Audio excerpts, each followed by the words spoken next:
तथागत गौतम बुद्ध को मानने वाले लोग हैं, हम संविधान में आस्था रखते हैं कि कभी फुर्सत मिले तो पढ़ना, तुम्हारी हर बेमिसाल उलझनों का मैं समाधान हूँ, मैं भारत का संविधान हूँ, मैं भारत का संविधान। आज जिस तरह से ये जो तानाशाही सरकार है, आज जिस तरह से ये जो सरकार है हिटलरशाही व्यवस्था को लागू करना चाहती है, आप देख सकते हैं कि बेरोजगारी, महामारी, आए दिन हत्या, लूट, ये कितना स्तर बढ़ चुका है। लेकिन आज जिस तरह से ये जो गवर्नमेंट है हिटलरशाही व्यवस्था लागू करने का प्रयास कर रही है, तो हम भी बाबा साहब के वारिस हैं, हम भी बिरसा फुले के वारिस हैं। वो जो सपना है उनका, वो कभी पूरा नहीं होने देंगे। राजेंद्र पाल मेघवाल के साथ क्या हुआ, किसी की पानी पीने पर हत्या कर दी जाती है तो किसी को मूछे रखने पर हत्या कर दी जाती है, किसी आईपीएस को घोड़ी पर चढ़ने पर बारात रोक ली जाती है, तो किसी को मात्र इसलिए उसको मार दिया जाता है क्योंकि वो अव्यवस्था के खिलाफ मतलब आवाज उठा रहा है। तो ये मनुवादी सामंतवादी जो सरकार है, ये देश में मनुस्मृति लागू करना चाहती है और हम लोग मर जाएंगे, कट जाएंगे, लेकिन भारतीय संविधान पर कभी नहीं आने देंगे।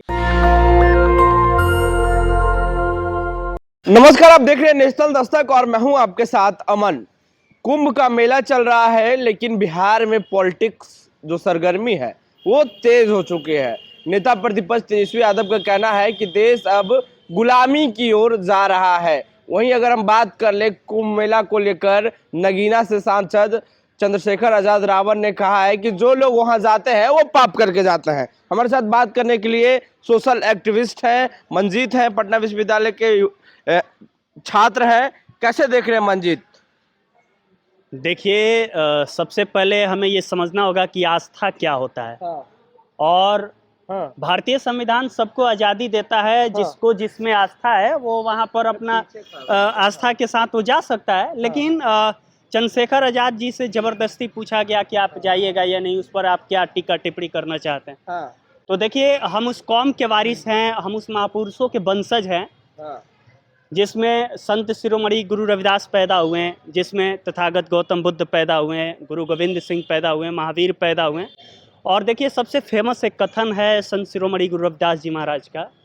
उन्होंने कहा है कि ऐसा चाहूँ राज में जहाँ मिले सवन को अन्न, छोट बड़ सब संबस है, रैदास रहे प्रसन्न। और वहीं अगर हम कबीर की बात करें तो उनका भी एक फेमस कोटेशन है। वो बोलते हैं कि साईं इतना दीजिए जामे कुटुंब समाए, मैं भी भूखा ना रहूं, साधु न भूखा जाए। तो हम लोग ऐसे वतन की कल्पना करते हैं जहां कोई भूखा ना रहे, कोई किसी प्रकार का बेरोजगारी न रहे, किसी प्रकार का असमानता न हो। अगर मान लीजिए कि हम कुंभ में जाते हैं, कुंभ में वो यही ना बोले हैं कि वही लोग जाते हैं जो पाप किए होते हैं। देखिए, एक वर्षों से चली आ रही एक परंपरा है, बहुत सारे लोग कहते हैं कि जो पाप किए हैं अगर आप गंगा में स्नान कर लेते हैं तो आपका जो है पाप कट जाएगा। मेरा मानना है कि यदि आपका मन पवित्र है, यदि आपका कर्म पवित्र है, यदि आप अच्छे कर्म कर रहे हैं, तो किसी प्रकार का कुंभ में जाने का या किसी प्रकार का गंगा में स्नान करने का कोई अस्तित्व या महत्व नहीं रखता है। इसीलिए कर्म पर विश्वास करना चाहिए। और हम तथागत गौतम बुद्ध को मानने वाले लोग हैं, हम संविधान में आस्था रखते हैं।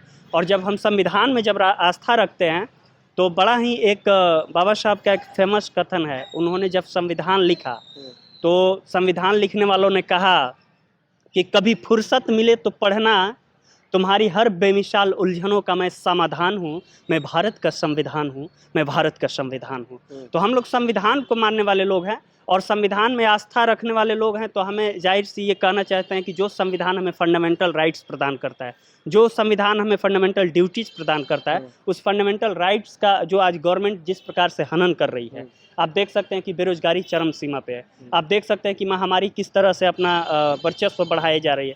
आप देख सकते हैं कि बेरोजगारी, महामारी, आए दिन हत्या, लूट, ये कितना स्तर बढ़ चुका है। जिस बिहार में हम रहते हैं उस बिहार में कभी मुजफ्फरपुर में गैंगरेप होता है, तो कभी खगड़िया में दलित समाज के बच्चे को मूछे रखने पर हत्या कर दिया जाता है। मेरा मानना है कि यदि ये जो सरकार है संविधान को पूर्ण रूप से लागू करे तो इस देश में किसी भी प्रकार का असमानता नहीं होगी। क्या लगता है अभी भी बहुजन समाज के लोगों के साथ भेदभाव होता है? भेदभाव का स्तर इतना बढ़ चुका है ना कि आप राजस्थान में आप देख सकते हैं कि इंद्र मेघवाल के साथ क्या हुआ, राजेंद्र पाल मेघवाल के साथ क्या हुआ। किसी की पानी पीने पर हत्या कर दी जाती है तो किसी को मूछे रखने पर हत्या कर दी जाती है। किसी आईपीएस को घोड़ी पर चढ़ने पर बारात रोक ली जाती है, तो किसी को मात्र इसलिए उसको मार दिया जाता है क्योंकि वो अव्यवस्था के खिलाफ मतलब आवाज़ उठा रहा है। रोहित वेमुला इसका सबसे बड़ा उदाहरण है।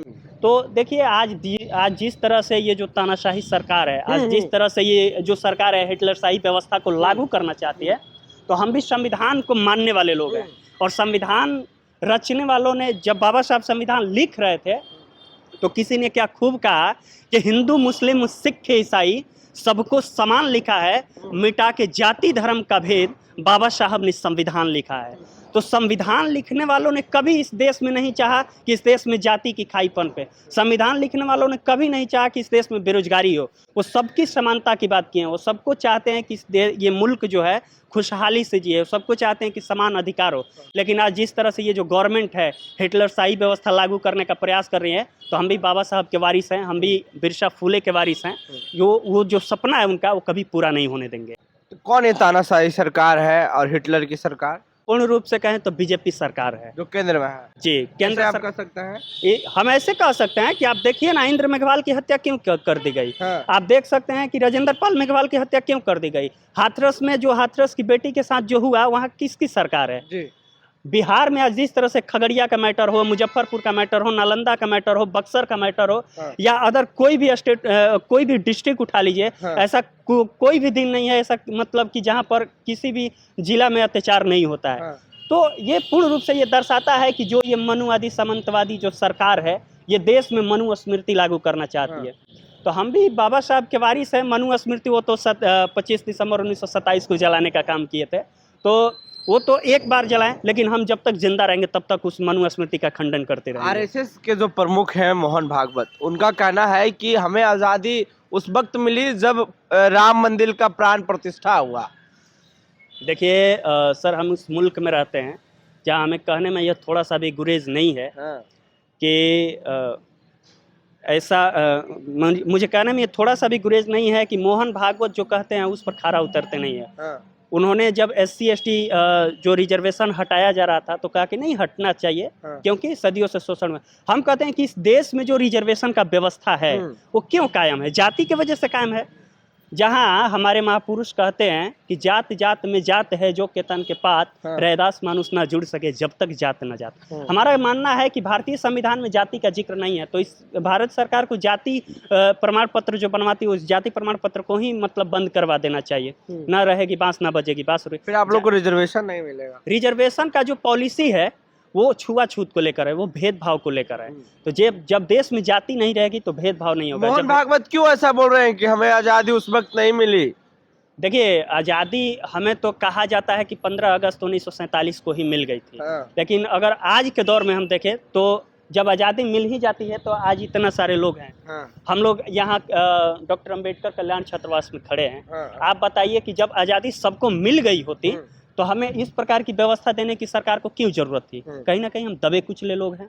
आज हम पूछना चाहते हैं सरकार से कि यदि मतलब हमारा प्रश्न है कि यदि हमें आज़ादी मिल गई होती तो फिर शिविर में उतरने वाले लोग कौन है?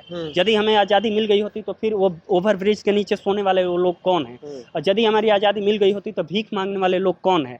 यदि हमारी आज़ादी मिल गई होती तो फिर आज भी असमानता के खिलाफ हम लोग क्यों रोड पे उतरते हैं? आज़ादी उन लोगों को मिली है जो सदियों से वर्चस्व जमाए हुए थे और आज भी उनका वर्चस्व। मोहन भागवत क्यों बोल रहा है? मोहन भागवत का मंशा कुछ और है। क्या है मंशा? मंशा यही है कि वो देश में वो चाहते हैं कि मनु स्मृति वाला आज़ादी मिले, तब जाकर उनको लगेगा कि वास्तव में उनकी आज़ादी मिली है।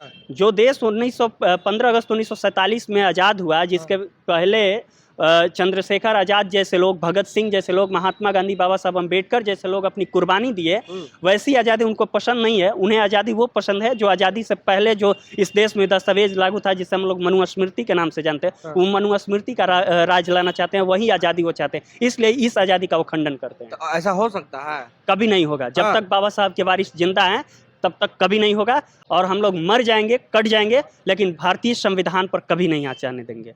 शुक्रिया। तो ये देखिए तमाम स्टूडेंट हैं। मोहन भागवत गलत बोले या सही बोले? सही बोले हैं। गलत बोले या सही?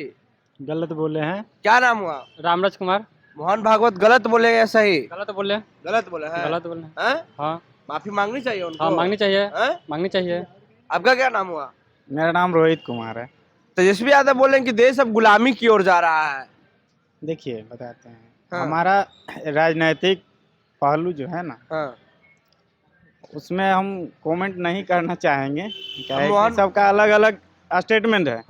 और हमारे संविधान का यह योगदान है, और हमारे संविधान से ही देश चल सकता है जी, न कि धर्म से, चाहे कोई भी धर्म हो। और मैं अपने धर्म के खिलाफ किसी का भी कमेंट नहीं करना चाहूँगा, लेकिन मेरे यह बाबा साहब ने। हाँ, क्या नाम हुआ? आभास कुमार धीरज। तेजस्वी यादव बोल रहे हैं कि देश गुलामी की ओर जा रहा है, आप युवा हैं, क्या सोच रहे हैं? देश तो गुलामी की ओर जा ही रहा है। तेजस्वी यादव जो बोले हैं वो सही बोले हैं। सही बोले हैं। हाँ।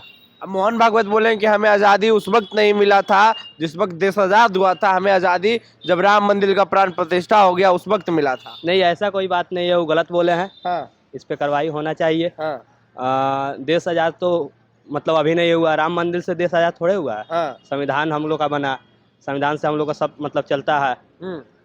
देश अभी आज़ाद नहीं हुआ। गलत बोले हैं। हाँ, गलत बोले हैं। चलिए, हाँ, क्या बोलिए? नहीं, देखिए, जिस आज़ादी का आप जिक्र कर रहे हैं, हाँ।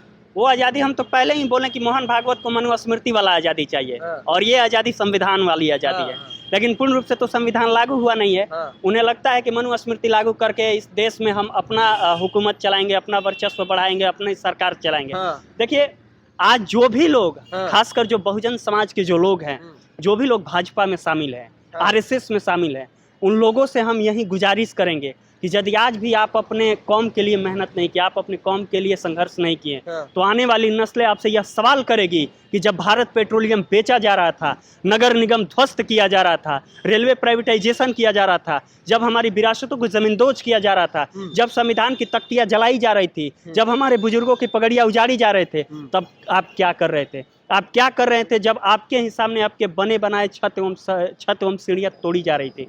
तो हम अपने नेताओं से, हम अपने आकाओं से यही कहेंगे कि अभी भी समय है। संविधान को पूर्ण रूप से यदि लागू करना चाहते हैं तो इस देश में जो हिटलर शाही व्यवस्था लागू करने वाली जो सरकार है, उसके खेमे से आप वापस आ जाइए। अपना जो बहुजन दल है उन लोगों के साथ आप रहिए और इस देश में भारतीय संविधान लागू करने में अपना भी योगदान दीजिए, ताकि आने वाली नस्लें आपसे कभी सवाल न पैदा करें। शुक्रिया। तो देखिए, ये तमाम पटना विश्वविद्यालय के छात्र हैं और इनका कहना है कि जिस तरीके से तेजस्वी यादव और मोहन भागवत बोले हैं, तेजस्वी यादव का बयान को इन लोग ठीक कहे हैं, लेकिन वही बात कर ले, मोहन भागवत की जो बयान है उनको, उनके बयान का जो तमाम छात्र हैं वो खिलाफ है और ये कह रहे हैं कि अभी भी जो बहुजन समाज के जो नेता है, अगर अभी नहीं समझेंगे तो आने वाले नस्ल उनसे सवाल करेगी। बहरहाल, हमारी बातचीत में आपकी क्या राय है, प्रतिक्रिया देनी चाहिए कमेंट बॉक्स में। फेसबुक पे देख रहे वीडियो को शेयर कर ले, यूट्यूब पे देख रहे हमारे चैनल को सब्सक्राइब कर ले। नेशनल दस्तक के लिए अमन, पटना। नेशनल दस्तक की आपसे गुजारिश है कि अगर इसको बचाना चाहते हैं तो नेशनल दस्तक को सब्सक्राइब करने के लिए रेड कलर के सब्सक्राइब बटन को दबाएं, फिर बेल आइकन की घंटी दबाएं। नेशनल दस्तक को बचाने के लिए बहुत जरूरी है कि हर खबर को शेयर करें, लाइक करें, कमेंट जरूर करें।